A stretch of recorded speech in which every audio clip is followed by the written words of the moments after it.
বলছে ঊর্ধ্বটি শিকড়, নিম্ন একটি শিকড়। বলছে যারা অধঃপতিত তারা নিম্নমুখীর দিকে থাকে। বলে জলের নিচে যেমন প্রতিবিম্বকে দেখলে জলের নিচে যখন দেখবেন তখন দেখবেন ঊর্ধ্বটি শিকড় দেখা যায়। তাই আমাদের হে জীবগণ ঊর্ধ্বে সেই অশ্বত্থ গাছের সাথে তুলনা করেছে। এই দেহটা অশ্বত্থ গাছ, ঊর্ধ্ব শিকড়ের সাথে যুক্ত হও, তা না হলে আমাদেরকে নিম্নগামী হতে হবে। ভগবান বলছেন এই শ্লোকের মধ্যে, তুমি কি? তুমি আমার অংশ, কিন্তু তুমি ভুলে গেছো। তুমি যোগস্থ হও, এই দেহের মধ্যে কাকে আশ্রয় করে তুমি আনন্দ করো। যখন তো যোগীন জনয়েনম পশ্যন্তি আত্ম অবস্থিত, তুমি যত্নশীল হও। এই দেহের মধ্যে চিদাকাশে সেই আমি রয়েছি, আমাকে আশ্রয় করে তোমার বৈষ্ণব আত্মা তোমাকে হজম করায়। আমাকে আশ্রয় করে তুমি কথা বলো। আমি কি? আমি ক্ষর না, তুমি যে এই পৃথিবীতে এসছো। আমি অক্ষর না, আমি কি? বেদে আমার নাম পুরুষোত্তম। যিনি এই পুরুষোত্তম রূপে আমাকে ডাকেন, যিনি পুরুষোত্তম রূপে আমাকে জানেন, তিনি জন্ম মৃত্যুর বন্ধন থেকে মুক্ত হন। আমাদেরকে যা অধিপতিত করে সেগুলো হচ্ছে ইন্দ্রিয়। তাই বলছে তোমার কামাসক্ত ইন্দ্রিয়গুলোকে তুমি নিয়ন্ত্রণ করো। অন্তকালে চ মাময়ে বিসরণে মুক্তা কালেবরাম ইয়া প্রয়াতি সমাদ ভাব বিয়াতি নাস্তি তত্ত্ব সংসার জম জম ভাপি শরণে ভাবম ত্যাজ্যকম তে কালেবরাম তত্ত্বমেব এতি কন্তো সদা তদ ভাবম ভাবিত। অন্তিমকালে যে যেমন ভাবে চিন্তা করবে, অন্তিমকালে যে যেমন ভাবে চিন্তা করবে, পরবর্তী শরীরটা তার তেমনই প্রাপ্ত হবে। এখন যদি আপনি হরি ভাবনায় না থাকেন, আজকেই যদি এক্সপায়ার হয়ে যায়, তাহলে তো আপনার দেহের গতি কি হবে? তাই যিনি চলে গেছেন তার জন্য ক্রন্দন না করে ভাবতে হবে, তার জন্য প্রার্থনা করতে হবে। অসতমা সদ্গময়, তিনি অসৎ থেকে সত্যের পথে যান। তমসমা জ্যোতির্গময়, তিনি অন্ধকার থেকে আলোর পথে যান। মৃত্যুর মা অমৃতময়, আমরা তোমার অমৃতের পুত্র বা পুত্রী। যে অমৃতের নিত্যধাম থেকে এসেছিলাম, সেই অমৃতের নিত্যধামে যেন আমাদের নিবাস হয়। আমি শুধু এতটুকুই আপনাদেরকে বলবো, সুধীজন, জ্ঞানীজন, ভক্তিমতী মায়েরা, বাবারা, কথা বলার অনেক ছিল, অনেক সময় হয়তো আগামীতে পাবো, কিন্তু সময়ের সংক্ষিপ্ততা। একাদশী সম্পর্কে বলেছিলাম 2 থেকে 3 মিনিট সময় নিয়ে আজকে পাঠ বিশ্রামে রাখবো, কারণ ওদিকে আবার যেতে পারছি না ভোগ মহোৎসব। শুনুন, খুব ভালো করে শুনবেন। আজকে একাদশী না? একাদশী তো, একাদশী। তার মানে একা একা কি করতে হবে? নিজের সকল ইন্দ্রিয়গুলোকে সংযম করে ব্রহ্মের সাথে যুক্ত থাকতে হবে। তাই বলা হয় উপবাস। উপমানে নিকটে, বাস কার? ব্রহ্মের নিকটে বাস। ব্রহ্ম থাকেন কোথায়? হৃদয়ে। ঈশ্বর সর্বভূতানাম হৃদি দেশে অর্জুন তিষ্ঠতি প্রায়মান সর্বভূতানি যন্ত্র আল্লানি মায়া। আমি হৃদয়ে বাস করি। তাই তার সন্নিকটে বাস করার জন্য আজকের এই দিনটা আপনি শুধু মনে করলেন যে আজকে খাদ্যাভ্যাস, আমি আর খাদ্য খাবো না, আমি শুধু খাদ্য খাবো না, আমি চুপচাপ শুয়ে থাকবো, তাহলে একাদশীর পরিপূর্ণ ফল কিন্তু পাবেন না। একাদশীর পরিপূর্ণ ফল পেতে গেলে কতগুলো কাজ করতে হবে। আজকের বেশি বেশি করে আপনার জপ, আপনার তপ, আপনার গীতা পাঠ, আপনার জপমালাই, জপযজ্ঞ, আপনার নাম সংকীর্তন, আপনার সাধু সঙ্গ, এবং রাত্রে বেলা জাগরণ, রাত্রি জাগরণ। রাত্রে বেলা যদি আপনি ঘুমিয়ে পড়েন, রাত্রে বেলা যদি আপনি ঘুমিয়ে পড়েন, তাহলে একাদশীর যে পরিপূর্ণ ফল, সেই একাদশীর পরিপূর্ণ ফল কিন্তু আপনি পেলেন না। 11টা ইন্দ্রিয়কে সংযম, পঞ্চ কর্মেন্দ্রিয়, পঞ্চ জ্ঞানেন্দ্রিয়, আর কি? মন। এই 11টা ইন্দ্রিয় আমাদেরকে অধঃপতিত করে। এই 11টা ইন্দ্রিয়কে সঠিক জায়গায় নিয়ে আসার জন্য ব্রত করতে হয়। কিন্তু এই ব্রতটা কেন আজকের 11তম দিনে হলো? হতে পারত 15 দিনের মাথায়, হতে পারত 16 দিনের মাথায়, হতে পারত প্রথমা।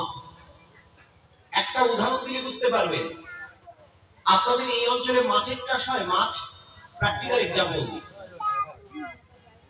চিংড়ি মাছ, দেখবেন চিংড়ি মাছ অনেকে বলে এই সময় গোন এসেছে অমাবস্যা পূর্ণিমা, দেখবেন গোনের 3 দিন আগে থেকে, মানে এই সময় 3 থেকে 4 দিন গোন থাকবে, ওই গোনের সময় মাছদের কি হয়, জ্বরা হয়, জ্বরে যায়, তার মানে তারা অসুস্থ হয়, তাদের জ্বর হয়, রোগ হয়, শোক হয়, তাই তারা জলের মধ্যে মূর্ছিত হয়ে পড়ে, অজ্ঞান হয়ে পড়ে।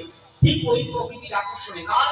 চন্দ্র এবং পৃথিবীর আকর্ষণে আমাদের দেহের মধ্যে জল, তাই আমরা মূর্ছিত হয়ে পড়ি, ওই সময় আমরা বুঝতে পারি না। ওরা যেমন মূর্ছিত হয়ে পড়ে, তাই ওরা আগুনের মধ্যে ধরা পড়ে। আমরাও কিন্তু এই দেহের আগুনের মধ্যে ধরা পড়ে আছি। তাই বলছে একটা দিন শরীরকে অন্তত রেস্ট দাও। কখন রেস্ট দেবে? একটি পরিপূর্ণ তিথিতে। ব্রত আপনি যে কোনো দিন করতে পারেন, দ্বাদশী ব্রত, অন্যান্য ব্রত, কিন্তু একাদশী কিন্তু ব্রত নয়। একাদশী হচ্ছে তিথি, প্রথমা, দ্বিতীয়া, তৃতীয়া, চতুর্থী, পঞ্চমী, ষষ্ঠী, সপ্তমী, অষ্টমী, নবমী, দশমী, একাদশী। এই একাদশীকে বলা হয়েছে পঞ্চ রবি শস্য বর্জন করতে বলা হয়েছে। কেন?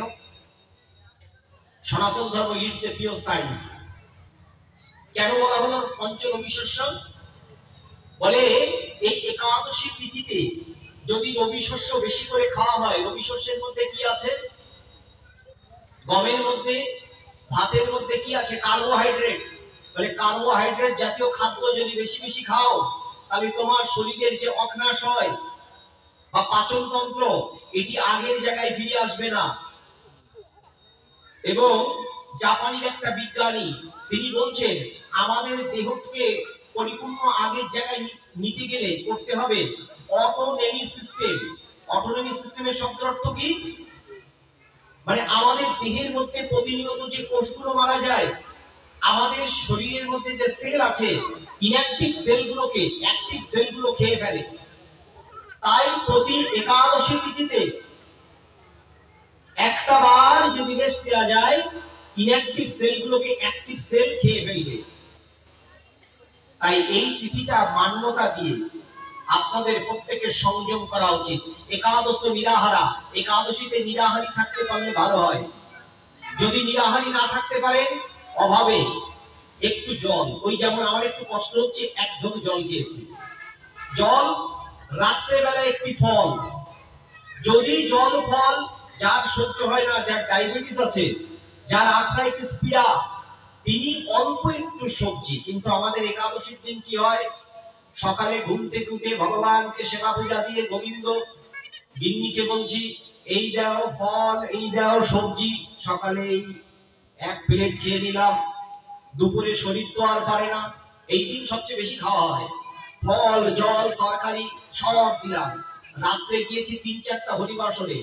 আজকে প্রবিদ্যার ওখানে রাত 10টার সময় মিনালদার বাসায় রাত্রে এসে বলছি কই গিন্নি কোথায় গেলে, আমার শরীরটা কেমন করছে? বল তোমার শরীরে খুব সমস্যা, তুমি 1 গ্লাস দুধ খেয়ে নাও।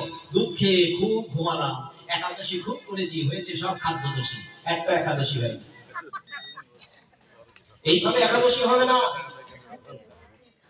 একাদশী করতে গেলে যতটুকু শরীর আপনার নেয়ার মতো অল্প অল্প একটু নিয়ে উপবাস, সংযম, শরীরটাকে ঠিক রাখা, সেলগুলোকে, ড্যামেজ সেলগুলোকে অ্যাক্টিভ করা, অগ্নাশয়কে ঠিক করা, ব্রহ্মের সাথে যুক্ত হওয়া, জপ তপ করা, এটার নামই হচ্ছে একাদশী। খাদ্যকে নিয়ন্ত্রণ করে মনে করছেন কালকে কখন পালন হবে আর ওইটা খাবো, একাদশী হবে না। রাধে রাধে। কথাই মনে হয় অনেকের হিট হয়ে গেল। হ্যাঁ, হরে কৃষ্ণ। আমি শুধু আপনাদেরকে বলবো, আপনারা যদি পালন করেন, পালন করেন, পালনের মতো করেন, না হলে ওই লোক দেখানো করে কোনো লাভ নেই। আমাদের শাস্ত্র অনুযায়ী বিষ্ণু একাদশী রূপ ধারণ করেছেন, তাই বলছে সকল কিছুর মধ্যে একাদশী। আবার দেবী ভাগবত পুরাণে দেখবেন, দেবী ভাগবত পুরাণে যখন স্তুতি করা হয় আদ্যায় স্তোত্র, তখন আদ্যায় স্তোত্রটা ভালো করে শুনবেন। আদ্যায় স্তোত্রের মধ্যে বলছেন দেবী ভাগবতী বলছেন বৈষ্ণবী শক্তি, যিনি রাধিকা, যিনি দুর্গা, তিনি বলছেন আমি একাদশী পড়া, আমি একাদশী পড়া। যারা শাক্ত আছেন ভালো করে দেবী ভাগবতটা পড়বেন। তারপরে একাদশী হচ্ছে মহাশক্তি, সেই মহাশক্তির সাথে যুক্ত হতে গেলে আপনাকে যে যে কাজ করতে হয় সেই কাজগুলো আপনি করুন।